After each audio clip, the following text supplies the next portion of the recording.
Hello everyone and welcome to a wonderful game that happened in round 14. It's the penultimate round of the Iranian championship that took place and it's a really nice game. It was won by Parham Maghsoodloo, as the title suggests. We've had him on the channel many times, and he's playing against Masoud Mosadeghpour. He was the 2015 World Under 18 champion. And it's a really an awesome game. This is the neighbor's cat, if you guys are wondering who this guy is. Without further ado, let's just check it out, as it's really an outstanding one. And we're gonna discuss the standings a little bit later, because what Maghsoodloo did in this tournament is just out of this world. So with white, he opens with d4. We have d5, knight to f3, knight to f6, and now c4. So nothing out of the ordinary here. This is fairly standard stuff. We have e6, going for now for the Queen's Gambit decline setup, and g3 now, preparing to fianchetto the light square bishop, and so on. So here, bishop to b4 check, and now bishop to d2. Here, black kind of forced white to develop this bishop to a weird d2 square, and here the most common options for black are just retreating the bishop d6 or bishop to e7, but here we actually have a5, and this is again nothing new. It has been played before. We have bishop to g2, Maghsoodloo just continues development, and now d captures on c4, and this is quite often whenever white fianchettos the bishop like this, you will see this d captures and c4 capture. But also castles is also a fairly good move here. I think even the most played one. So here d captures on c4, like I said, and queen to c2 now. Developing the queen, also putting pressure on that c4 pawn. And here black wants the prevent white, of course, from recapturing. He will cement that c4 pawn by playing b5. But first, he's gonna trade. Bishop captures on d2. We have knight captures, and again, interestingly, queen captures is the most common move here.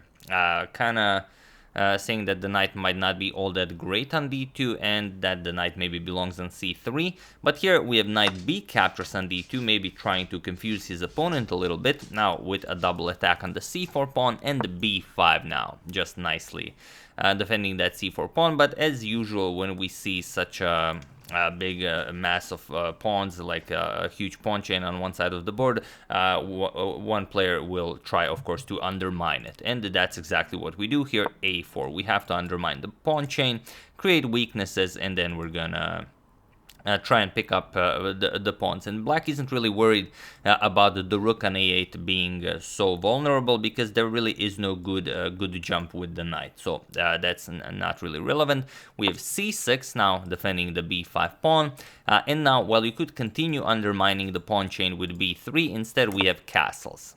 We have castles by black as well, and now b3. Here, Maghsoodloo undermines the pawn chain. We have c captures, knight captures, and now bishop to a6. So here, you have to, again, decide what to do. You can't really win any material here, because after pawn captures, bishop will capture, and then you haven't really done anything, and you just gave black a nice passed a pawn. So this is not something you want to do. So instead, Maghsoodloo goes rook f to d1. He wants to shift his knights over to e5 and c5, and to do that, he needs the d4 pawn defended, and this is why the rook belongs on d1. We have b captures on a4, and now not recapturing, but rather knight to c5. And this has all been played before, so nothing new here. Bishop to b5, adding another defender to the a4 pawn, also getting the bishop out of the way. You do not want to allow this trade, and also you're continuing to put pressure on the e2 pawn. So here, knight to e5, as we said, this is now possible as the rook defends the d4 pawn, and these two guys are now not maybe yet monster knights, but they are very impressive knights. So here, queen to d6, just developing, preparing to bring the other pieces into the game. And now there is one game from 2007 between Romanichin and Llada where knight captures on a4 was played, where knight to c4 was played with an attack on the queen, and that game ended by black winning this. But here we have knight captures on a4 by Maghsoodloo, and it is only now, as of move 16, that we have a completely new game. So let's see how black deals with this. We have knight to a6, so just continuing development, and now knight to b6 with an attack on the rook. So it's a very interesting idea, because if well, if the knight doesn't really have anything to do there, then it could be very risky, but he does. So here knight to b4 first, a nice in between move, attacking the queen, queen to d2, and only now rook to a6, getting the rook out of the way, attacking the knight, knight back to c4 now with an attack on the queen, and of course black not interested in trading bishop for knight, black just goes back, queen to c7, and the queen is very nicely placed there, and not only that, black has a passed pawn, and if black can start pushing that passed pawn, could be very dangerous. For the moment, it's not possible, as you have to prepare it. And not only that, the knight is kind of still on b4. So here, knight captures on a5, and this is where it gets really good, because now we've removed the defender of the knight. So here, if trades, we can just trade. It's nothing to worry about. So instead, we have bishop captures on e2. Now saying, okay, if you capture here, I'm just going to capture on a5, and then everything is perfectly fine for both of us. Captures, and that's just it. We continue with black being up this one pawn, but shouldn't really be that difficult for white to keep an eye on everything. So instead, after bishop captures on e2, we have queen captures on b4, sacrificing the exchange here, but it's not really an exchange sacrifice, but you'll see what happens next. So bishop captures on d1, we have knight e captures on c6, grabbing that pawn, and now you're also preparing knight to e7 check, and this is going to be very, very good. So here, the bishop is still under attack. Yes, you've grabbed the exchange, but you have to save your piece. So bishop back to h5, and now comes a knight to e7 check, and that's the point. King h8, only move if you don't want to give up the queen. So king to h8, and now knight to g6 with check. And now you can't go back, because if you go back, it's just checkmate. No point in doing that. So of course the knight has to be captured, and then queen captures rook. This is how we win back our exchange. So bishop captures on g6.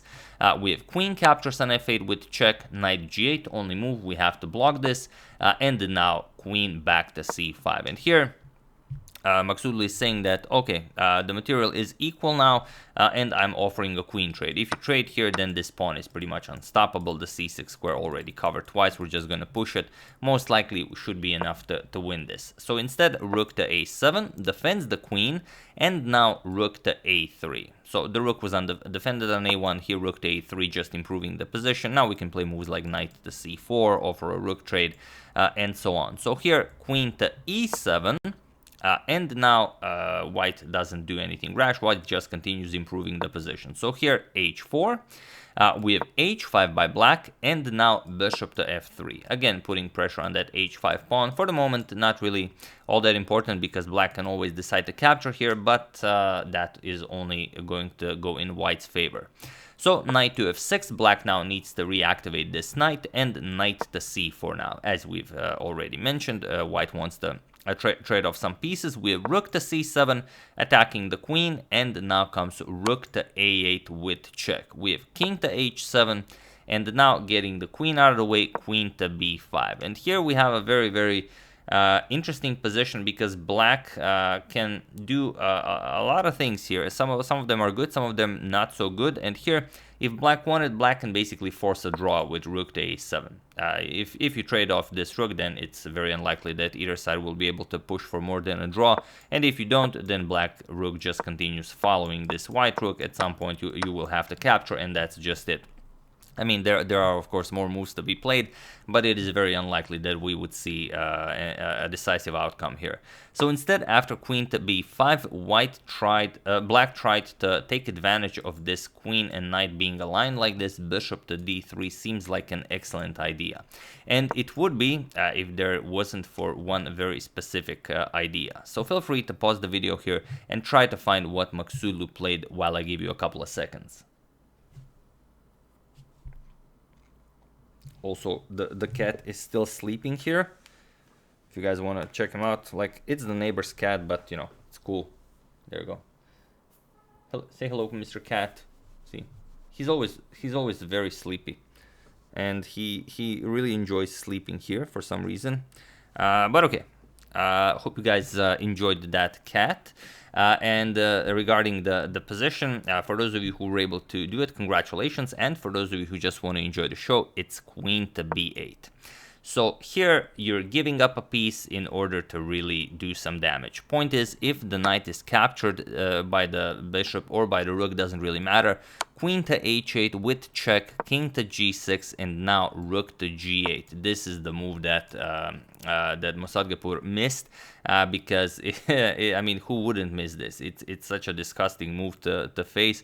Now queen captures and g7 is coming, and of course, if you capture the rook, then the bishop and queen are attacking this pawn that the knight was defending. So just queen captures with check, king f6, and now queen to g5 would be checkmate. So this is really incredible. The knight is definitely off limits. So here king to h6 was played, but now comes knight to e5 with an attack on the bishop on d3.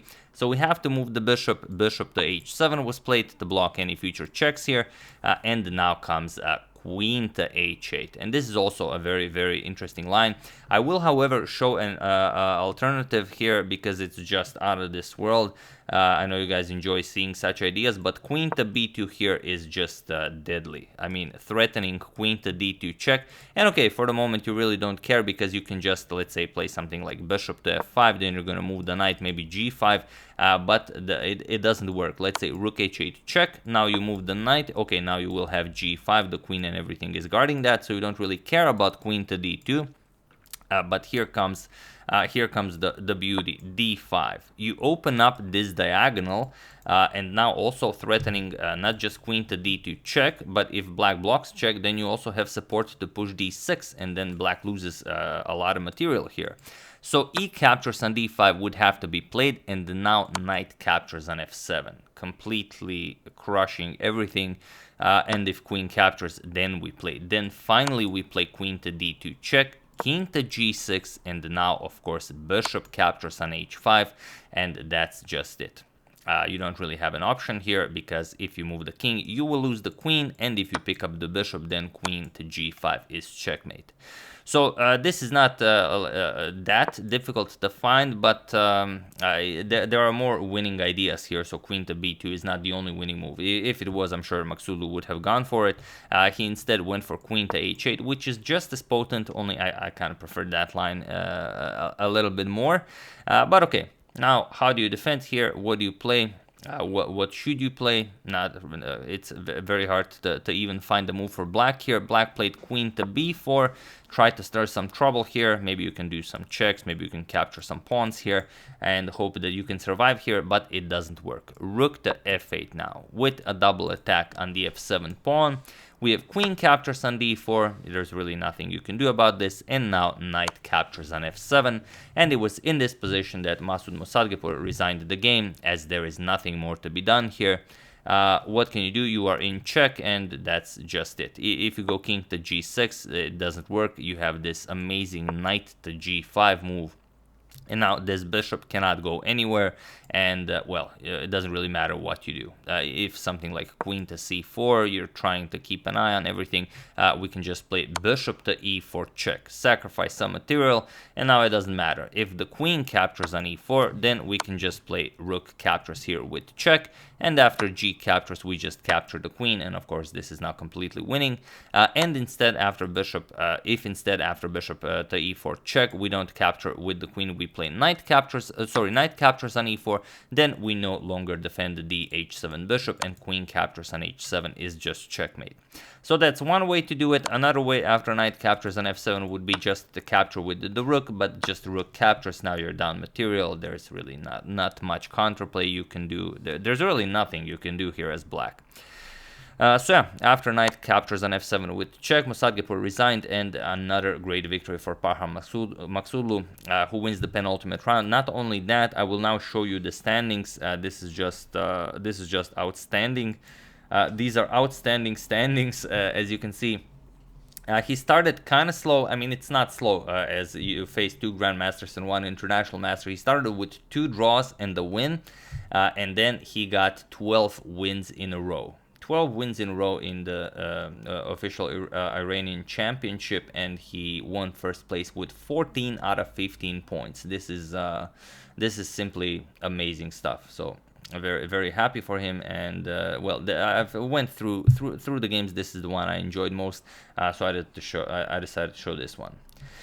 So yeah, that's the game. Hope you guys enjoyed it. I would like to thank Božo Kappa, Emil Ulamec, Brandon Martel, Kuhn Software, and Art and Science of Kinesiology LLC for a contribution to my channel. Thank you a lot. I really appreciate it. And also we have a new top contributor to the channel. It is Blockfolio. So thank you for that. They only sent the contribution, that they did not send me a message or anything. So at least I decided to show you guys this from their website. This is from their homepage. So here is a few words from Blockfolio from their CEO, Edward Moncada. So there you have it. If you guys are interested, you can check it out. You can pause the video and then read it. So I thought it would be a nice gesture to at least show something. But yeah, once again, hope you guys enjoyed it. And yeah, as usual, you can check 2 of my previous videos here. Thank you all for watching, and I will see you soon, continuing the coverage of the Morphy saga, checking up on your wonderful suggestions and whatever else happens in the chess world. So thank you all, I will see you soon, and have an excellent rest of your day.